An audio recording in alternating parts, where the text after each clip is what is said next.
नमस्कार, आप देख रहे हैं न्यूज़ बाय स्कोप। मैं हूं रवि कुमार। अभी मैं हूं चतरा जिले के गिद्धौर में और गिद्धौर में हुआ है बड़ा कारनामा, इसलिए मैं पहुंचा हूं यहां पे। आपको बता दें कि यहां के एक बेटी ने किया है बहुत बड़ा कमाल। आपको बता दें इससे पहले कि 1 साल पहले चतरा जिला के ही आपको बता दें इटखोरी प्रखंड के रहने वाली निशा वर्मा ने झारखंड टॉपर करके पूरे झारखंड को हिला दिया था। लेकिन झारखंड में एक ही बेटी नहीं है जो पूरे स्टेट को हिलाने वाली है। स्टेट हिलाने वाली दूसरी भी बेटी यहाँ पे पहुँच गई है, वो गिद्धौर की है, चतरा जिला के ही है और दूसरी बार टॉपर दिया है चतरा ने। तो चतरा को नशा की वजह से ही सिर्फ आप नहीं जान सकते हैं। मैं चैलेंज करता हूं कि यहाँ पे भी ऐसी बच्चियां हैं जो शिक्षा का अलग जगा रही है। यहाँ पे मिलाऊंगा ज्योत्ना ज्योति से, और जिन्होंने झारखंड टॉपर करके पूरे अपने गांव का नाम रोशन ही नहीं, पूरे जिले का नहीं, पूरे झारखंड का नाम रोशन किया। स्वागत है बाबू, कैसे हो आप? बहुत अच्छे। कैसा लग रहा है? बहुत खुशी हो रही है, बहुत अच्छा लग रहा है। आज आपने झारखंड टॉपर किया है, आपके परिवार वाले ने जब आपको ये खुशी दी होगी, कितने जगह से अभी बधाइयाँ आ चुकी हैं? सारे रिश्तेदारों ने बधाइयाँ दी हैं, स्कूल के दोस्तों ने, टीचर्स ने, सब लोगों ने। कितने अंक लाए हो आपने मैट्रिक में? ये मैट्रिक का एग्ज़ाम में टॉप किया हो, ये हमारे दर्शकों को बताएं। इसमें टोटल 500 मार्क्स के एग्ज़ाम में 496 स्कोर किया मैंने। 4 स्कोर कहाँ खा गए आप? कौन सा सब्जेक्ट था जिसमें 4 ठो कम हुआ? वो तो भी बताना जरूरी है। कहीं ना कहीं तो चला गया। किसमें कम आया, किसमें दिख? 2 मार्क्स इंग्लिश में 98 और म्यूजिक और संस्कृत में 99। सोच सकते हैं 3 ही सब्जेक्ट में इनको, एक तो म्यूजिक में, एक इंग्लिश में, एक संस्कृत में।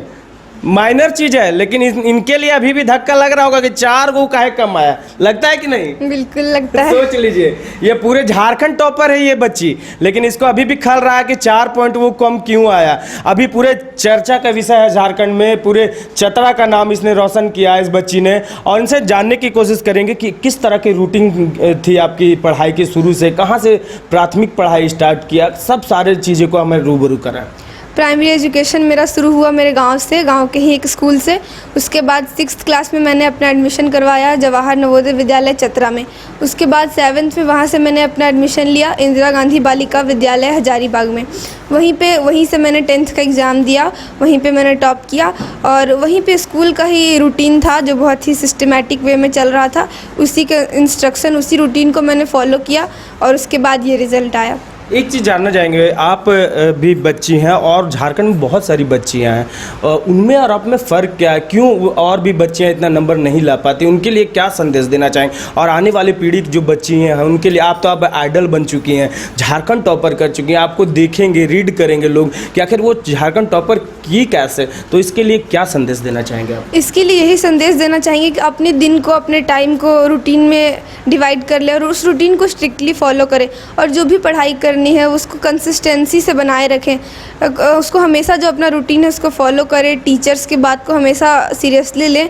टीचर्स जो भी क्लास में पढ़ाते हैं वो बहुत इंपॉर्टेंट होता है, उसको एकदम उसी को गुरु मंत्र मान के आगे चलना है और सेल्फ स्टडी को भी ध्यान में रखते हुए अपनी पढ़ाई को आगे रखना है, तो फिर आपका रिजल्ट बहुत अच्छा होगा। मैं यहाँ पे जब आया, आपको बता दूँ, रास्ते में मैं आ रहा था, अपने घर से निकला और घर से जब मैंने पूछा कि राजेंद्र प्रसाद जी का, राजेंद्र दास जी का घर कौन सा है, तो बता दें आपको उनके पापा से कोई नहीं हमको बताया। वो जो स्टेट टॉपर की है, जो झारखंड टॉपर की है बेटी, हाँ उसी का घर तुरंत बताया। तो सोच सकते हैं इन पापा के लिए, उनके पिता के लिए, उनके परिवार के लिए आज ये बेटी ने जो गर्वान्वित क्षण दिया है, सोच सकते हैं कितनी बड़ी बात है। मुझे ये नहीं पूछना पड़ा कि उनका घर कहाँ, डायरेक्ट उन लोगों ने बताया कि यहाँ जाइए आपको तुरंत मिलेगा। अब थोड़ा सा बात और करेंगे, कैमरे से थोड़ा इधर दिखाएंगे। हमारे संविधान को लिखने वाले यहाँ पे हैं, उनकी फ़ोटो लगी हुई है यहाँ पे। हम जानना चाहेंगे कि इनकी फ़ोटो है, क्या प्रेरणा मिलती है इनसे? इनके फ़ोटो को लगाए हुए हैं, जब से मैं आया हूँ इनको देख रहा हूँ, क्या प्रेरणा मिलती है इनसे? इन्हीं से सारी प्रेरणा मिली है।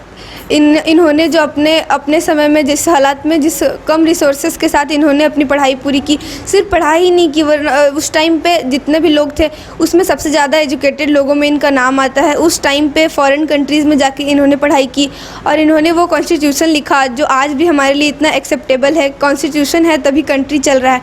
तो ये जब इतना कुछ कर सकते हैं इतने लैक ऑफ रिसोर्सेज के साथ, तो हम लोग के पास तो बहुत सारे रिसोर्सेज हैं।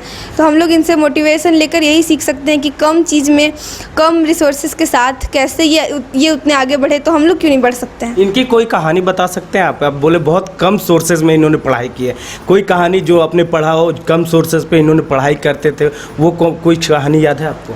हाँ, ये जब लंदन में किसी लाइब्रेरी में पढ़ते थे तो उनके पास इतना पैसा नहीं था कि हर बार जाके खाना खा पाएँ, और लाइब्रेरी में खाना लाने पे भी बैन था, लेकिन फिर भी वो एक सैंडविच लाकर खाते थे दिन में और दिन भर पढ़ते रहते थे।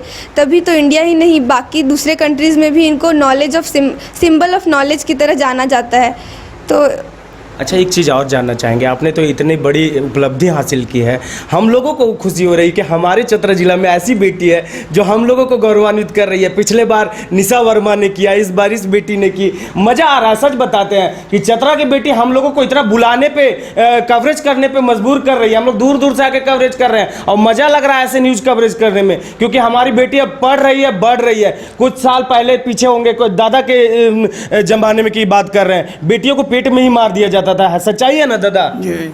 सोच सकते हैं वो जमाना और आज ऐसी बेटियां जो आप पेट में जन्म बाहर जब आती है अपनी धरती पे, तो अपनी किस्मत को खुद से लिखती है। किसी पापे पे, किसी के पिता पे, किसी के दादा पे, किसी के दादी पे, किसी के माँ पे बोझ नहीं बनती।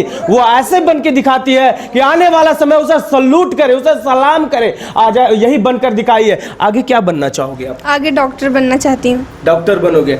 किस चीज़ का डॉक्टर, किस चीज़ का स्पेशलिस्ट डॉक्टर बनोगे? Heart specialist. हार्ट, सोच सकते हैं हार्ट स्पेशलिस्ट बनने वाली है ये डॉक्टर। और बता दें कि इंडिया में सबसे ज़्यादा अभी आपको 2 ही पेशेंट मिलेंगे, हार्ट और शुगर। इन्होंने हार्ट चुना है, सुन लीजिए, हार्ट का बीमारी अब इंडिया से दूर होने वाला है। भाग लो अब तुम भी, क्योंकि ऐसी बेटी आ रही है। समझ सकते हैं, हमारे भारत में ऐसी बेटी आएगी तो सारी कुछ मुमकिन हो सकता है, कुछ भी मुमकिन हो सकता है। इसमें कोई किंतु और परंतु नहीं है। अब मैं उनके पापा से मिलाऊंगा और जानने की कोशिश करूंगा। उनके पापा खुद शिक्षक हैं, उनसे मिलाऊंगा। भाई सर, थोड़ा सा आपका नाम और परिचय हमारे दर्शकों को इसमें हो जैसे। मेरा नाम राजेंद्र कुमार दास, मैं स्वामी विवेकानंद +2 उच्च विद्यालय के प्रभारी प्रधानाध्यापक हूँ। आज कैसा लग रहा है सर? आपको सब यहाँ पे बधाइयाँ दे रहे होंगे, आपकी बेटी इतनी बड़ी उपलब्धि को हासिल की है, और कैसा लग रहा है ये बताएं। ये बहुत अच्छा लग रहा है, लेकिन इसका मुझे विश्वास था कि मेरी बेटी मुकाम हासिल करेगी और आज करके दिखा दी। तो कहीं ना कहीं आपकी सपने को पूरा किए हैं। कहीं ना कहीं अभी जब बधाइयाँ आती होगी तो आपके सीने तो फूल जाते होंगे, कहीं ना कहीं आपको बहुत गौरवान्वित लग रहा होगा। देखिए, सबसे पहले बेटी के बारे में कहना चाहता हूँ कि चंदन और रोड़ी का श्रृंगार नहीं होता, रक्षाबंधन और भैया दूज का त्यौहार नहीं होता, रह जाती ये घर सुना सुना अगर यदि घर में इन बेटियों का अवतार नहीं होता। वाह, क्या बात कहा है, अद्भुत, अलौकिक। इन्होंने जो शब्द कहा है कविता में, कहीं ना कहीं सारा कुछ बयान कर जाता है। कुछ पल पहले मैंने कहा था कि कुछ सालों पहले जब बेटिया को अभिश्राप माना जाता था, पेट में ही मार दिया जाता था, कुछ लोग अभी भी ऐसा करते हैं। मैं उनसे कहना चाहता हूँ कि बेटियाँ ऐसी होती है, जब बेटियाँ घर में होती है ना तो लक्ष्मी का बरसात होता है, लक्ष्मी माता स्वयं घर में आती हैं। ऐसी बेटियाँ होती हैं ना तो घर स्वर्ग बन जाता है, चमन बन जाता है। इनके दादा से मिलाएंगे, ये भी शिक्षक रह चुके हैं। जैसे दादाजी, कैसा लग रहा है आपकी बेटी आज इस मुकाम को हासिल की है? बहुत खुशी हमको लग रहा है, बहुत बहुत। क्या चाहते हैं? अभी हम कुछ न्यूज़ चैनल वाला रिपोर्ट ले रहा था आपसे, आप कहें कि मेरी बेटी IAS बने तो हमको अच्छा लगेगा, क्या कहना चाहते हैं?